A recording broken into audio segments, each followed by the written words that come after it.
Hi, I'm Dr. Lori Puskar, and thank you for taking our sugar challenge. So it's a quiz, so let's get right into it.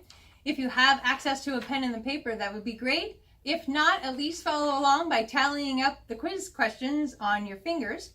What we're going to be taking a look at is a true and false question. So what I want you to keep track of is how many falses you have for the questions we're about to go through. So let's get into it now. So question number 1. I do not eat refined sugar every day. True or false? I do not eat refined sugar every day. If you do eat it every day, then that's false. So I'll give you a score of 1 false for question number 1. Number 2. I can go for more than a day without eating some type of sugar-containing food. True or false? Again, I can go for more than a day without eating some type of sugar-containing food. Okay. 3. I never have cravings for sugar, coffee, chocolate, peanut butter, or alcohol. So true or false there. Again, I never have cravings for sugar, coffee, chocolate, peanut butter, or alcohol. Okay. Next. I never have hidden candy or other sweets around my home in order to find them and eat them later. So again, question number 4. I've never have hidden candy or other sweets around my home in order to find them and eat them later. True or false? 5. I can stop after eating 1 piece of candy or 1 bite of pastry. True or false? Again, I can stop after eating 1 piece of candy or 1 bite of pastry. Okay, number 6. There are times when I have no sugar of any kind in my home. Again, there are times when I have no sugar of any kind in my home. True or false? 7. I can go for 3 months. Yeah, good. 7. I can go for 3 or more hours without eating and not experience the shakes, fatigue, perspiration, irritability, depression, or anxiety.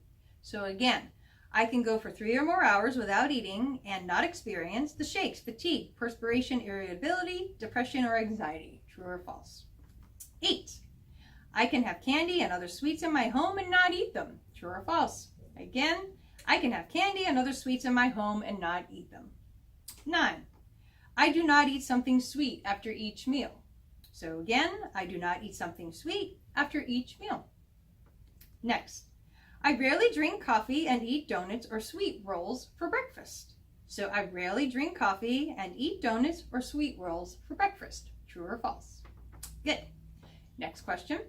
I can go for more than an hour after waking up in the morning without eating. True or false? Again, I can go for more than an hour after waking up in the morning without eating. Good. Last question. I can go from one day to the next without drinking a sweetened soft drink. Now, this doesn't matter if it's naturally or artificially sweetened. It's just a sweetened soft drink. So again, true or false, I can go from one day to the next without drinking a sweetened soft drink. Okay. Now what you're going to do is tally up your falses. So take a minute, take a look how many falses you had, and add that number up, and we're going to review your results. Okay, so here we go. If you answered false to more than 4 of the statements, chances are you are probably sugar sensitive. You are probably allergic to sugar and also addicted to it, the same way an alcoholic is addicted to alcohol. Interestingly enough, the mechanism is the same. It's just the item of choice is different. Alcohol is just sugar in liquid form that has been fermented, but the same mechanism causes the same situation. This means you crave sugar. You have withdrawal symptoms when you don't get it and probably feel better for a short time after you've eaten it. In eating the sugar, you do feel better, but you are actually making your condition worse.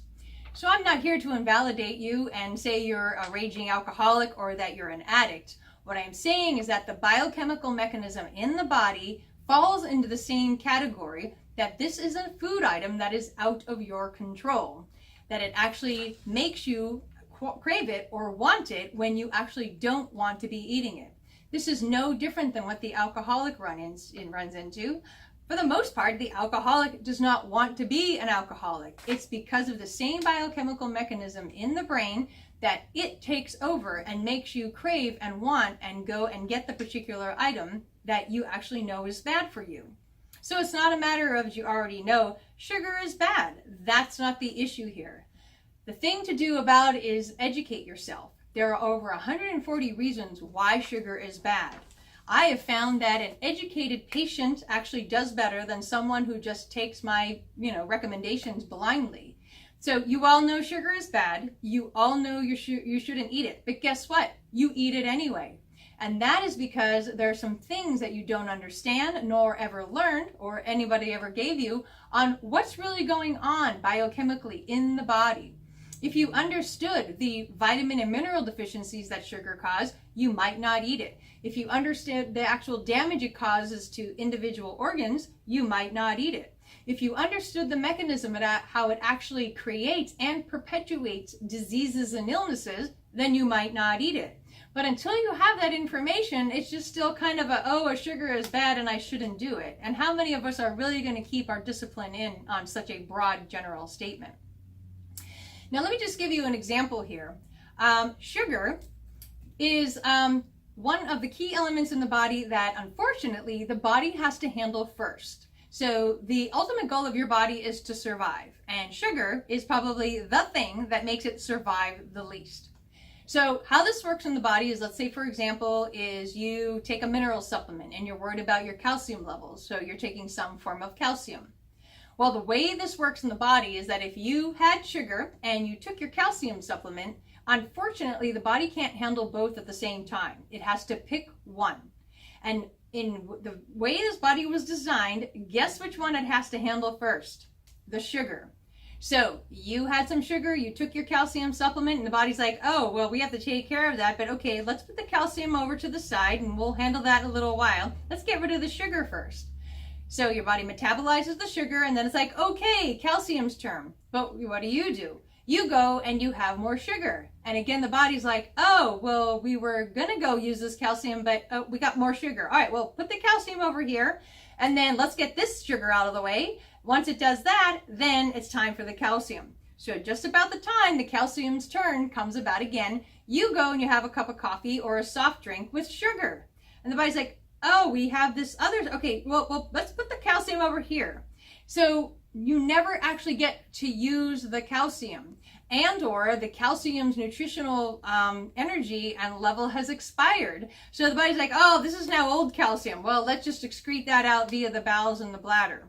So you never even got to use the calcium, and on top of it, your body didn't get to absorb and or just put it in storage for later because it had this constant sugar coming in that was kind of a predisposing factor and an interference to ever getting to the real item.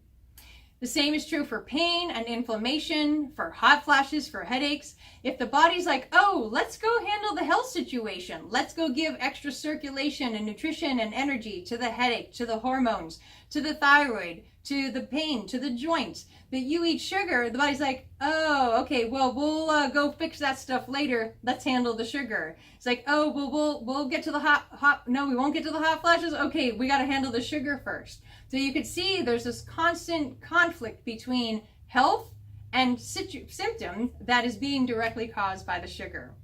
So I hope that helps at least a little bit with your basic understanding of sugar. Again, there's a lot more to know. There's over 140 different research items on really understanding what sugar does to a body.